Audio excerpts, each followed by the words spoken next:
Hier, le président de la République, Alassane Ouattara, a annoncé être candidat pour un autre mandat pour le compte de son parti, le RHDP.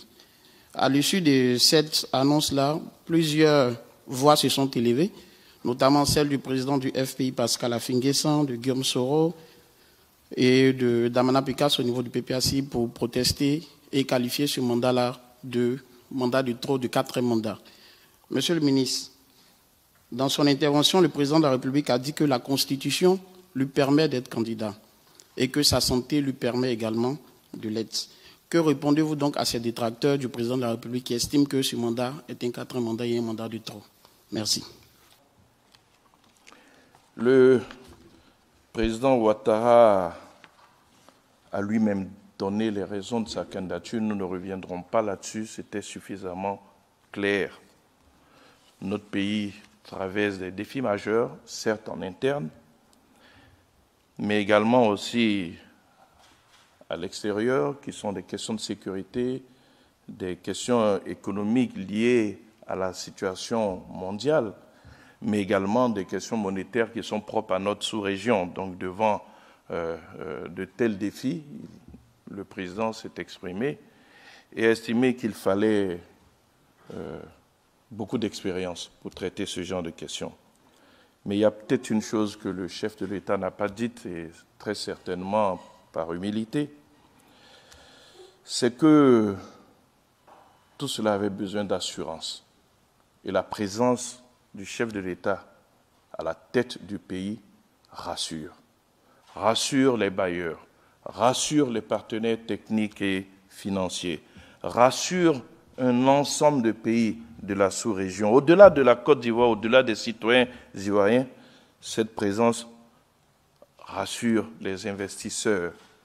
Le crédit seul du président a permis à notre pays d'avoir les meilleures relations avec les investisseurs, avec les bailleurs.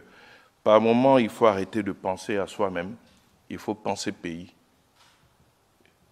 Et quand on veut penser pays avec honnêteté et sincérité, on doit reconnaître que la seule présence du chef de l'État à la tête de notre pays apporte beaucoup d'assurance, non seulement en interne, mais également à l'extérieur. Pour ce qui est du mandat de trop, j'inviterai ces éminentes personnalités pour qui j'ai beaucoup de respect à interroger l'histoire.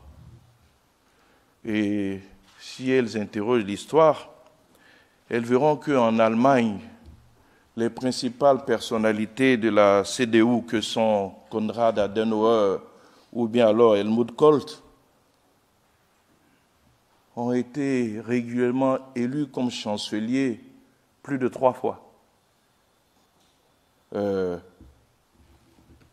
Helmut Kohl a fait 4 mandats pratiquement, comme Angela Merkel tout récemment. Quand vous avez un leader qui est bon, quand vous avez un leader qui inspire le pays, qui conduit le pays au développement, et tout le monde sait ce qu'a été l'Allemagne sous Angela Merkel, eh bien le peuple lui fait confiance. C'est pour cela qu'elle a pu avoir 4 mandats. C'est pour cela que Helmut Kohl, qui reste une référence en Allemagne, a pu faire 4 mandats. C'est pour cela que Konrad Adenauer a pu également faire plusieurs mandats. Mais je peux remonter plus loin, toujours en me référant à l'histoire.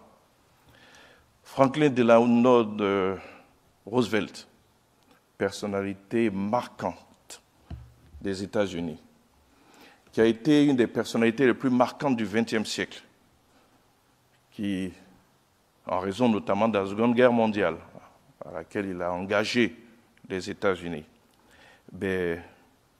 il a été régulièrement élu de 1932 à 1944. Il a fait 4 mandats. Quand vous avez une personnalité qui conduit son pays vers le développement, et Roosevelt a été un des présidents les plus réformateurs des États-Unis. Tout le monde sait qu'en 1929, il y a eu une grande dépression économique. Roosevelt a été celui qui, par ses réformes, par le New Deal qu'il a proposé aux Américains, a réussi à relancer l'économie américaine et à lutter contre le chômage, les Américains lui ont fait confiance 4 fois. Le mandat de trop, je ne sais pas ce que ça représente.